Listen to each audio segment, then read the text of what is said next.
हाय सगळ्यांना. तर आज मी बनवलेला आहे मसाला पनीर तंदूर रोटी. तर बघा मी इथे मसाला करून घेतलेला आहे आधीच, आणि कढईमध्ये तेल टाकून लसूण जिरं पेस्ट अद्रक हे टाकते आहे, टाकलेली आहे. ही छान परतून घ्यायची आधी ब्राऊन होईपर्यंत. त्यानंतर खडा मसाला टाकायचा थोडा थोडा, असं टाकून घ्यायचं छान. मला मसाला पनीर खूप आवडते, पण त्यासोबतच मी नेहमी तंदूर रोटी घरी बनवत असते. मोस्टली मी बरेचसे पदार्थ खाण्याचे घरीच बनवते आणि छान बनवते. आणि तुम्ही नवीन असाल माझ्या चॅनलवर तर सबस्क्राईब करा, शेअर करा, लाईक करा. आणि तुम्हाला माझे व्हिडिओ जेवणाचे कसे वाटते ते नक्की शेअर करा, कमेंट करा त्यावर, आणि मला छान वाटेल. सबस्क्राईब करा मला. तर अशा प्रकारे छान तो अद्रक आणि लसूण पेस्ट छान ब्राऊन होऊ द्यायची. तेल टाकल्यानंतर त्यामध्ये बटर पण टाकायचं. त्यानंतर पेस्ट टाकत आहे. पेस्टमध्ये मी कांदा, थोडं खोबरं, मगजबी, काजू, टोमॅटो असे थोडे शॅलो फ्राय करून घेतलेलं आहे. आणि अशा प्रकारे फाईन पेस्ट करायची आहे. छान हॉटेलसारखी ग्रेव्ही बनते ही, आणि ही ग्रेव्ही 1 महिना फ्रीजमध्ये राहते.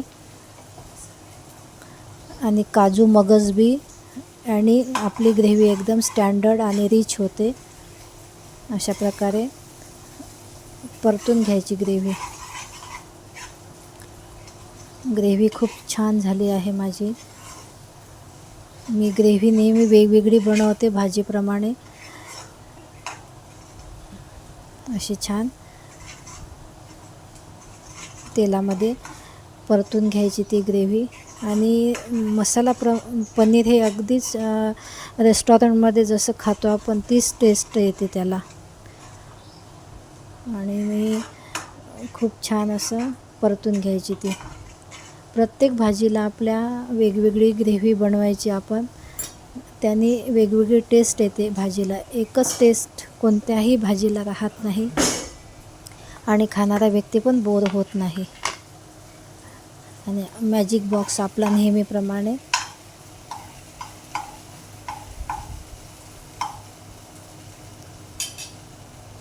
अशा प्रकारे छान मध्ये तेल सुटलेलं आहे छान आजूबाजूला. तिखट मीठ आपल्या आवडीप्रमाणे, थोडं बटर घालते आहे. बटर घालून घ्यायचं. बटरने शाईन येते आपल्या भाजीला, जसे आपण रेस्टॉरंटमध्ये खातो सेम टू सेम तशी दिसते. आणि हे आपलं तिखट मीठ मसाला, गोडा मसाला, हळद आपल्या आवडीप्रमाणे, कोणाला तिखट जास्त लागते ते तसं टाकून घ्यायचं. मी माझ्या अंदाजाप्रमाणे मला जसं वाटते मी तसं टाकते. मोस्टली मी 2-2 चमचे टाकते.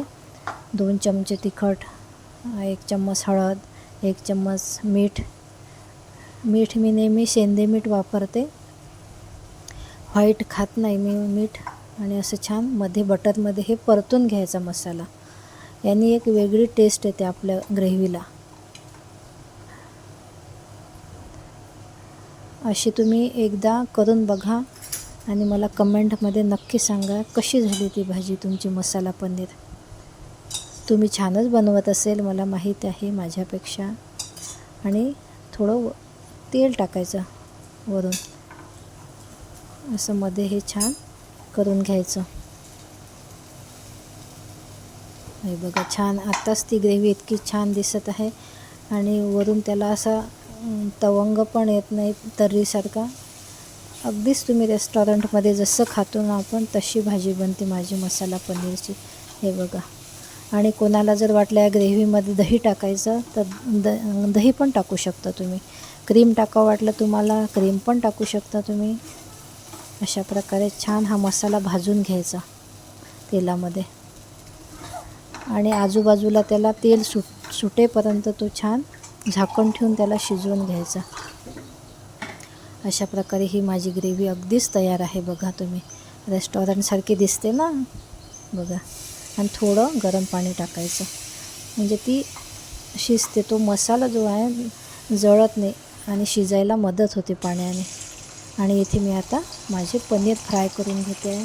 आपली नेहमीचीच कढई आहे, तुम्हाला दिसते ती. आणि छोटे छोटे तुकडे करून मी असे पनीर फ्राय करून घेते आहे. बघा, छान पनीर फ्रेश आहे, त्याला काही लावलेलं नाही मी, तसेच कट केले आहे आणि असे फ्राय करून घ्यायचे ते पनीर. छान एकदा टाकल्यानंतर पनीरला नेहमी हलवायचं नाही, कारण ते मग इतके मऊ असतात पनीर की ते तुटण्याची भीती राहते. म्हणून एकदा पनीर टाकले की आणि खालून ते कडक होईपर्यंत तसंच राहू द्यायचे, त्यानंतरच ते फिरवायचे. हे बघा, छान होत आहे ते पनीर. बघा, झालेलंच आहे. आता मी इथेच ट्रान्सफर करत आहे ते कढईमध्ये. इथेच माझा मसाला बनवलेला आहे मी कढईमध्ये. अशा प्रकारे सर्व पनीर छान शॅलो फ्राय करून घ्यायचे किंवा डीप फ्राय करून घ्यायचे. बघा किती छान आहे. माझ्या चॅनलला नवीन असेल तर प्लीज सबस्क्राईब करा. माझी रेसिपी आवडली असेल तर कमेंट करा मला, आणि काही चुकत असेल ते पण सांगा मला. बघा, आणि तुम्ही कसा मसाला पनीर बनवता ते पण मला सांगा. हे बघा, आणि काही ॲड करायचं असेल मला ते पण मला नक्की सांगा. आणि माझ्या चॅनलला सबस्क्राईब करा. बघा किती छान झालेली आहे ग्रेव्ही आणि पनीर. बघा, खूप सुंदर दिसते ना रेस्टॉरंट स्टाईल मसाला पनीर. नक्की सांगा. हे कोथिंबीर टाकायची वरून, आणि अशा प्रकारे आपले मसाला पनीर एकदम खाण्यासाठी रेडी आहे. तर ठीक आहे, भेटू नंतरच्या ब्लॉगमध्ये. बाय.